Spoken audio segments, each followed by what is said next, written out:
Akhir-akhir ini kita banyak menemukan tren di mana banyak public figure yang menampilkan isi rekening mereka. Mereka menampilkan harta benda dan kemewahan mereka, mempertontonkan kekayaan mereka di hadapan kita.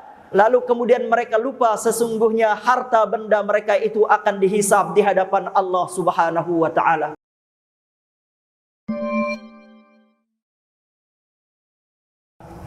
Baginda Nabi besar Muhammad sallallahu alaihi wasallam pernah bersabda, "Sayati zamanun ala ummati yuhibbuna khamsan wa yansawna khamsan."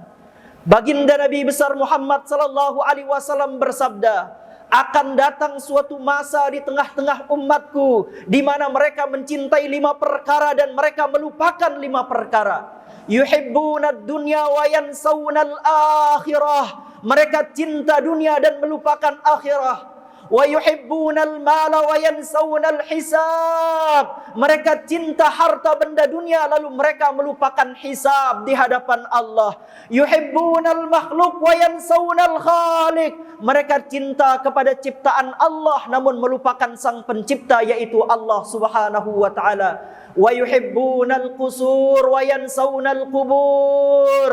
Umatku nanti akan suka dengan bangunan-bangunan megah. Mereka cinta dengan istana-istana mewah. Wa yansawunal qubur. Lalu mereka melupakan kuburan-kuburan mereka. Wa yuhibbunal ma'siyah wa yansawunat taubah. Lalu mereka senang melakukan kemaksiatan dan mereka melupakan bertaubat kepada Allah Subhanahu wa taala.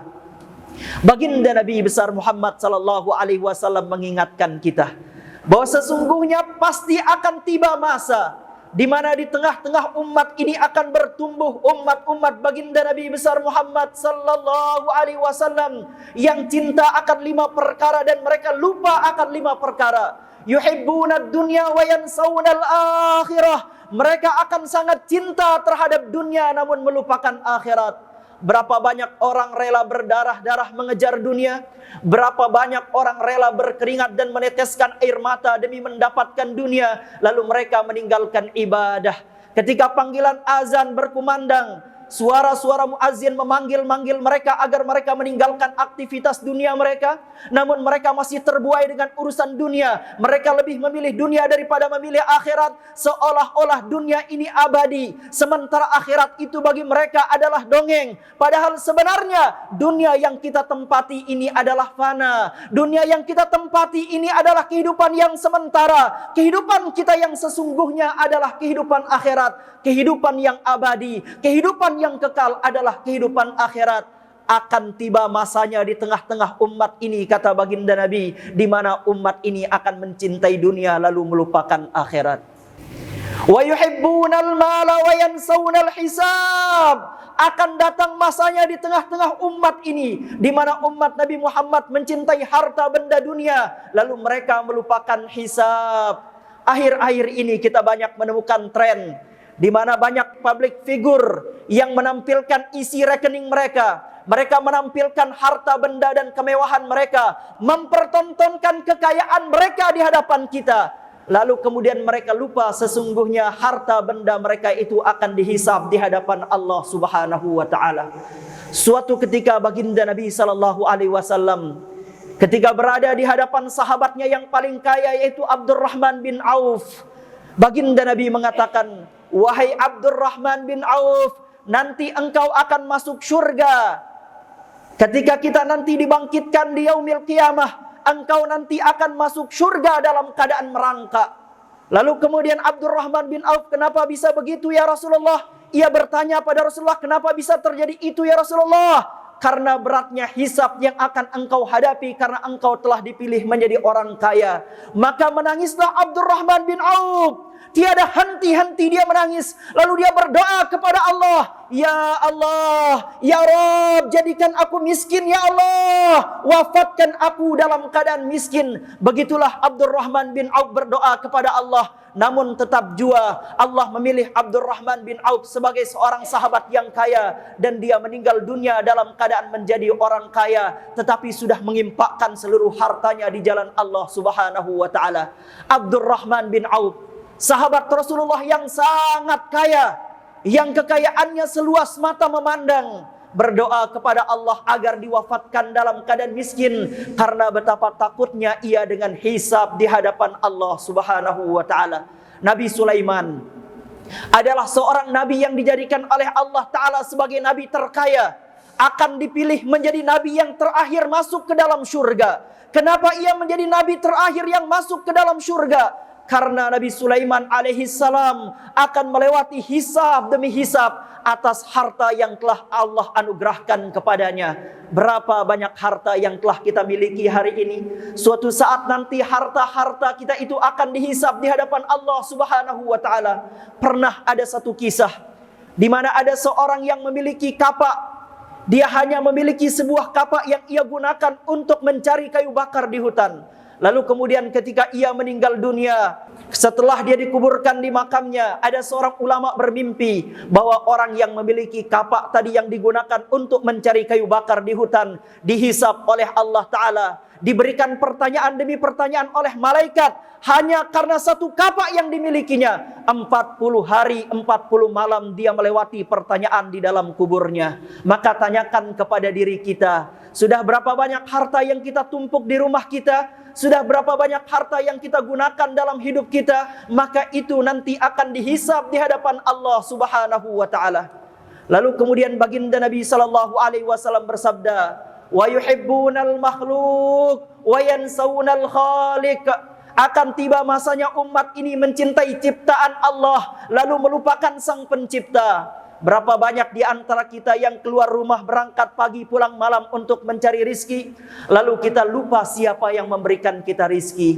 Berapa banyak di antara kita yang jatuh cinta, ketika dia telah jatuh cinta ia rela berkorban demi orang yang dicintainya. Ia rela berkorban tenaga, ia rela berkorban waktu dalam hidupnya, ia rela berkorban pikiran hanya untuk makhluk Allah Ta'ala. Lalu kemudian ia lupakan Allah Subhanahu wa Ta'ala yang telah menanamkan cinta di dalam hatinya. Akan tiba masanya di mana umat Nabi Muhammad ini lebih mencintai makhluk daripada mencintai Khalik. Maka marilah kita bermuhasabah. Sudahkah Allah lebih utama di dalam hati kita daripada ciptaan-ciptaan Allah? Apakah kita telah mengutamakan Allah? Apakah kecintaan kita kepada Allah lebih besar daripada kecintaan kita kepada makhluk Allah? Maka Allah Ta'ala akan datangkan ujian kepada kita. Allah akan ambil sebagian harta kita. Allah akan cabut nyawa orang-orang yang kita cintai. Allah Subhanahu wa Ta'ala akan uji kita. Apakah kita lebih mencintai Allah ataukah kita lebih mencintai makhluk ciptaan Allah Subhanahu wa Ta'ala? Baginda Nabi sallallahu alaihi wasallam bersabda, "Wa yuhibbunal qusur wa yansawunal qubur." Umat Muhammad ini nanti akan mencintai istana-istana yang megah. Mereka akan suka dengan bangunan-bangunan megah. Wa yansawunal qubur. Lalu mereka akan melupakan kuburan-kuburan mereka. Kita berlomba-lomba membangun rumah-rumah mewah. Kita berlomba-lomba membeli kendaraan-kendaraan mewah. Kita berlomba-lomba membeli handphone-handphone mewah. Kita berlomba-lomba menghiasi kehidupan kita dengan kemewahan. Lalu kita lupa bahwa sebenarnya kita akan masuk ke dalam kubur. Kita lupa bahwa kita akan mati.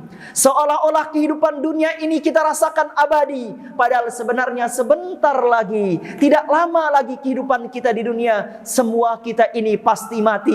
Raja-raja mati, presiden-presiden mati, menteri-menteri mati, orang kaya mati, orang miskin mati, orang hebat mati, orang pintar mati, orang bodoh mati. Setiap yang bernyawa pasti akan mati. Kullu nafsin dha'iqatul maut. Setiap yang bernyawa pasti akan mati menghadap kehadirat Allah Subhanahu wa Ta'ala. Maka kecintaan kita kepada dunia ini jangan melupakan kita dari akhirat. Kecintaan kita akan kemewahan dunia ini jangan sampai melupakan kita dari kubur kita, yang semua kita pasti akan kembali ke sana. Kita semua akan berpindah dari alam dunia ini ke alam barzah. Jangan sampai kita menjadi orang-orang yang nanti ketika masuk ke alam barzah lalu kita menangis meneteskan air mata. Lalu di sana kita menyesal, di sana kita berteriak memohon kepada Allah, ya laitani qaddamtu li hayati.